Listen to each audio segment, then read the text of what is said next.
dituduh melecehkan si laki-laki Si anak tersebut. anak tersebut. Berarti fitnahnya pelecehan ya. Pelecehan, terus ngajak ke semuanya, ngajak Ini berbuat asusila. berbuat asusila.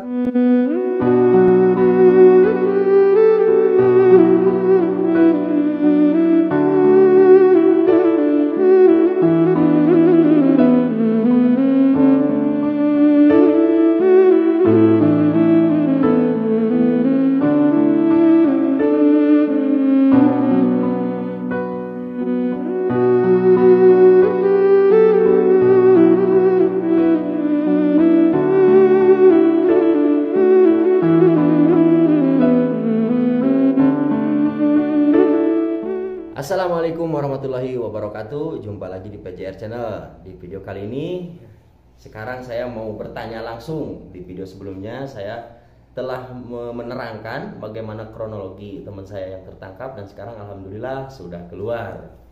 Ini Mas Ade ini yang tertangkap di bulan kemarin ya. Bulan kemarin. Nah, kemarin itu beliau itu tertangkap hanya gara masalahnya sepele ya. Saya kan udah menerangkan masalahnya apa. Nah, sekarang lebih detail lagi, saya akan nanya langsung ke beliau. Pertama ditangkap itu bagaimana dan kenapa bisa ditangkap? Jadi awal ditangkap saya juga nggak tahu. Saya nggak ngira kalau saya akan ditangkap. Karena saya nggak tahu masalahnya apa, dan saya intinya saya nggak kepikiran. Nggak kepikiran bakalan ditangkap sama polisi. Nggak bakalan ditangkap. Karena sebelumnya itu tidak pernah melakukan hal-hal yang melanggar ya. Melanggar menurut saya, tapi kalau menurut orang sini kan kita beda lagi ya. Karena kalau kita banyak area badan yang sensitif ya. Dan kejadiannya, kronologinya seperti apa sih setelah ditangkap itu? Masalahnya Bada asar saya mau beli air. Kan Bagalanya minimarketnya tutup. Terus saya berdirilah di depan pintunya itu. Datanglah anak kecil itu. Anak kecil umuran 11 tahun. Laki-laki anak kecil. Laki-laki. Terus dia mau masuk, saya larang karena kan masih tutup. Saya bilang masih tutup. Terus dia duduk. Terus saya tanya, Kip Halik Habibi. Terus dia jawab, Alhamdulillah, kois.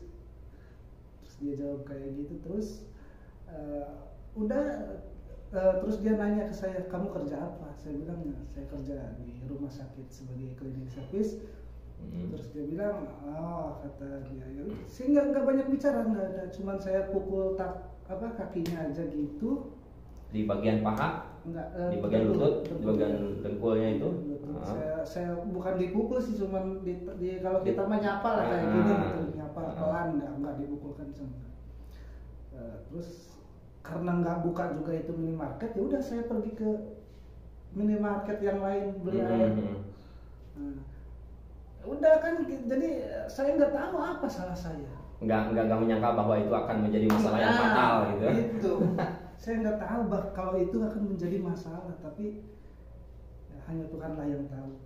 Nah, setelah Mas Ade berangkat kerja, habis asar itu berangkat kerja, habis beli air itu berangkat kerja ya. Nah, habis maghribnya ada polisi di depan, nyari-nyari katanya yang baju ini.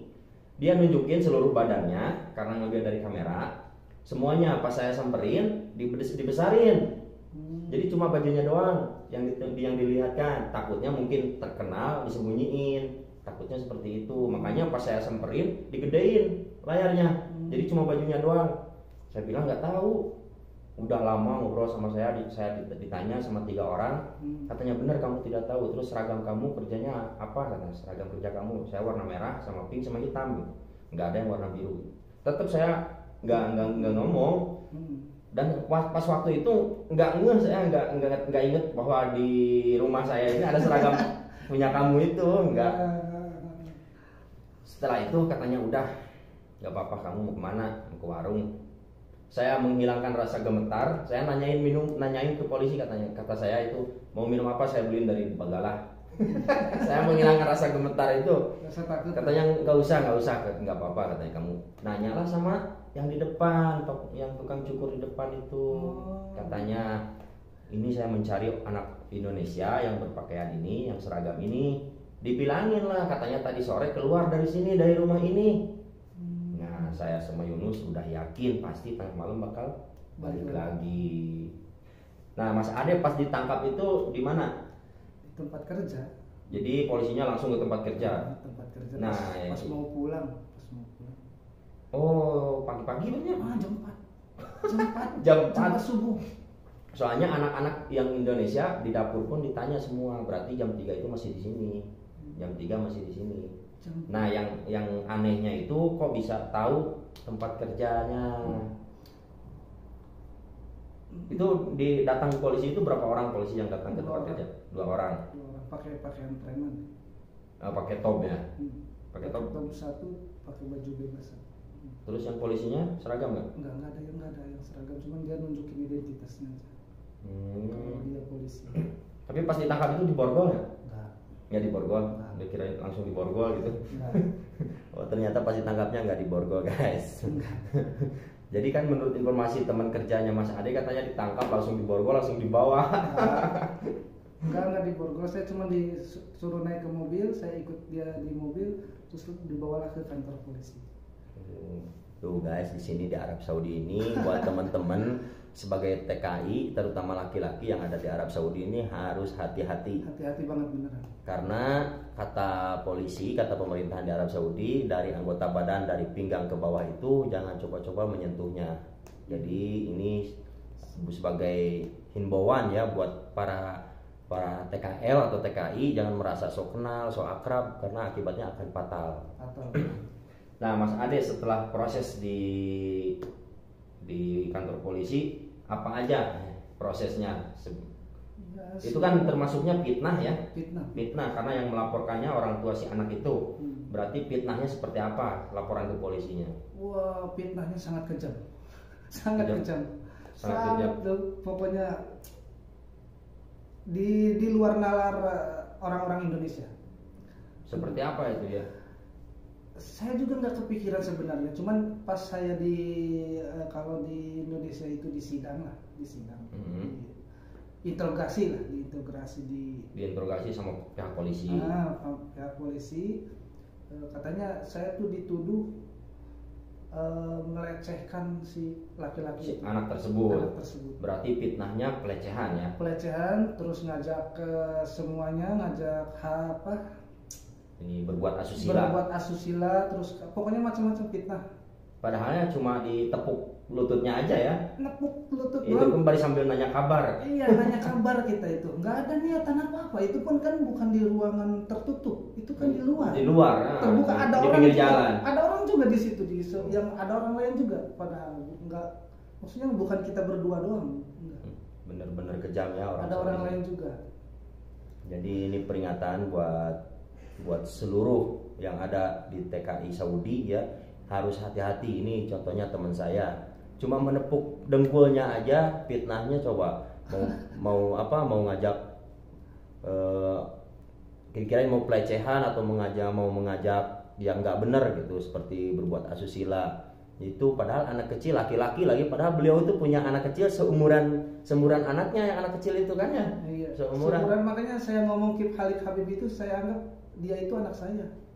Katanya cuma nanya apa kabar sayang ke anak kecil itu sambil nepuk bagian dengkulnya, akibatnya fatal. Dan alhamdulillah si majikannya berusaha untuk mengeluarkan karena si majikannya membutuhkan beliau. Jadi berapa minggu di kantor polisi? Berapa kali pindah kantor polisi?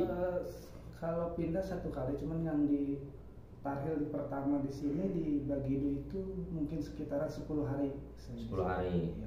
Itu di yang pertama, kantor polisi yang pertama. Terus dipindah lagi? Pindahin ke yang besar itu apa saya nggak tahu, lupa namanya. Di situ mungkin sekitar mungkin sekitar 10 harian juga. Lumayan lama ya. 20 hari. Nah, perasaan Mas Ade ini gimana nih? Kok sampai jadi merasa nggak ada apa-apa ya, tiba-tiba ditangkap polisi. Ya makanya saya shock, sangat shock banget. Soalnya saya nggak nyangka, bahkan sedikit pun saya nggak kepikiran kalau perbuatan saya itu menjadi kriminal gitu. Saya menjadi pelecehan ya kalau orang sini itu. Jadi benar-benar kejam dan fitnahnya langsung ditanggapi ya kalau orang sini. Fitnahnya tidak ada istilah silakan lihat kamera pembuktiannya, nggak ada di sini.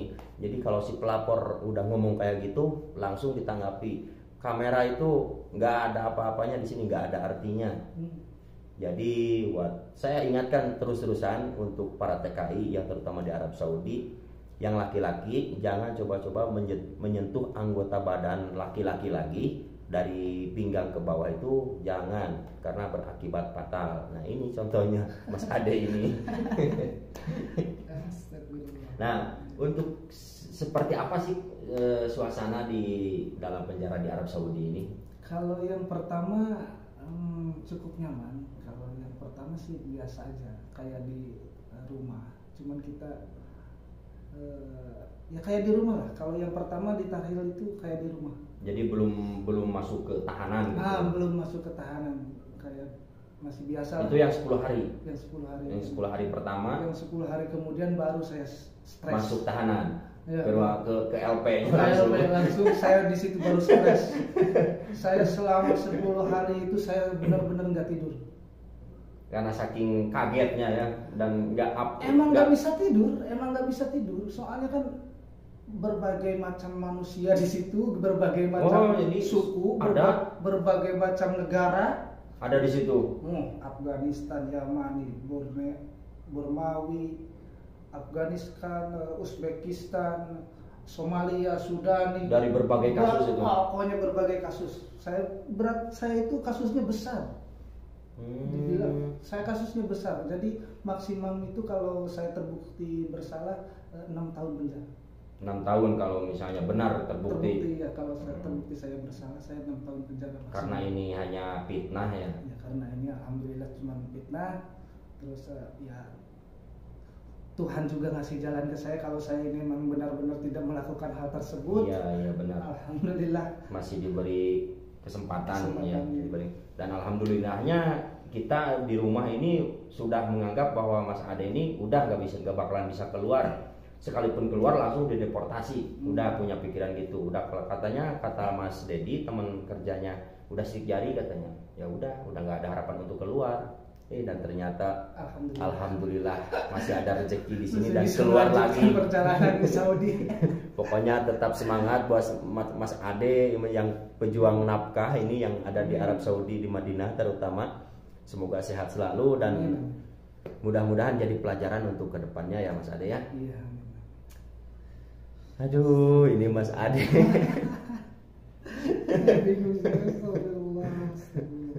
Jadi begitu cerita yang sebenarnya guys. Jadi bukan pelecehan atau bukan perbuatan asusila, cuma ini mah fitnah orang Saudi. Fitnah orang Saudi itu lebih kejam. Lebih kejam daripada di Indonesia. Ternyata kamera pengisi CCTV itu nggak ada berguna.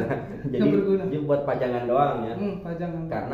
Karena apa ya, orang sini itu kalau udah sakit hati ya udah nggak bakalan ada yang bisa menghalangi apapun juga.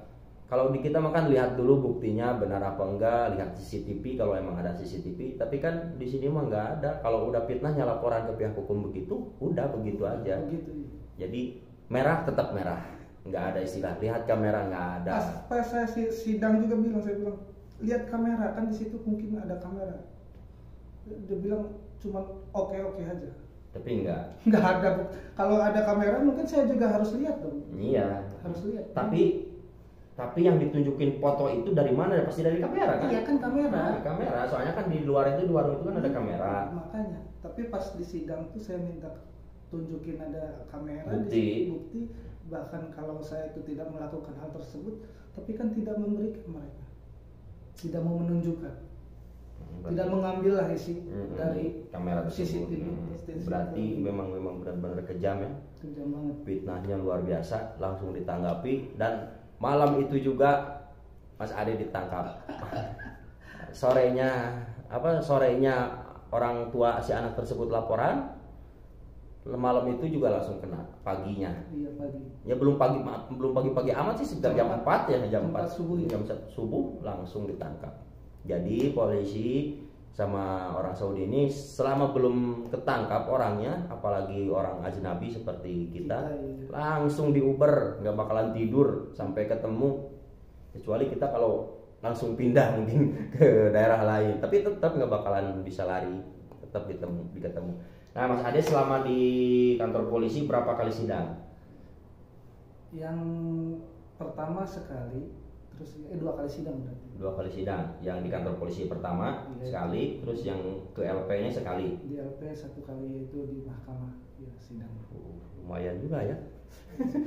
Perasaan selama di tahanan itu gimana perasaannya? Stres karena baru pertama ini ya di perantauan seperti ini. Terus orang Indonesia satu-satunya, nggak ada orang. Oh, nggak ada yang lain. Nggak ada orang Indonesia yang lain. Cuma Mas Ade doang sendiri. Disatuin berarti DLP-nya sama orang luar. Sama semuanya, campur aduk.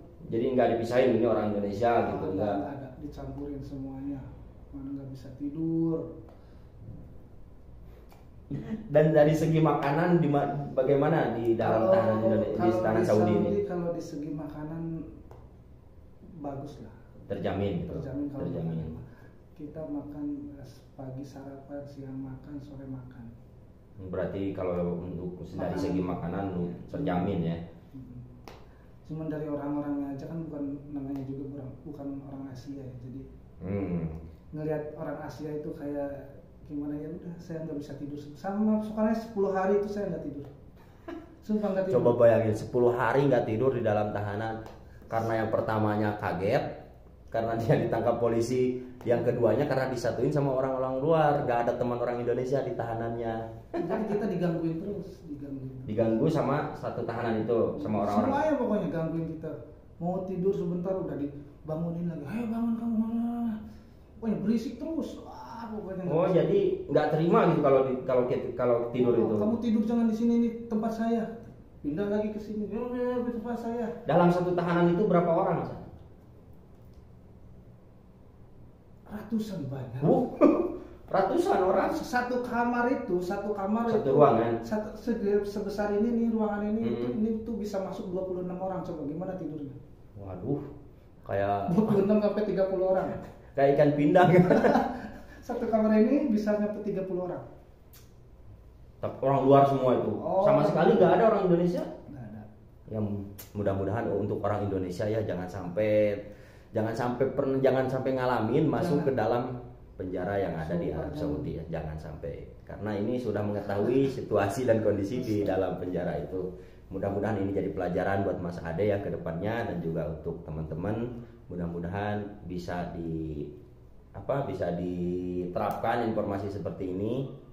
Mudah-mudahan bermanfaat buat teman-teman. Silahkan share jika video ini bermanfaat dan jangan lupa untuk subscribe, like dan komen. Ini cukup sampai di sini saja. Ini Mas Ade yang mau istirahat karena 10 hari belum tidur ini. Jadi ya mudah-mudahan ini saya minta doanya semoga kita yang ada di perantauan dan juga teman-teman yang lain selalu disehatkan, dijauhkan dari mara bahayanya. Wabillahi taufiq wal hidayah. Wassalamualaikum warahmatullahi wabarakatuh.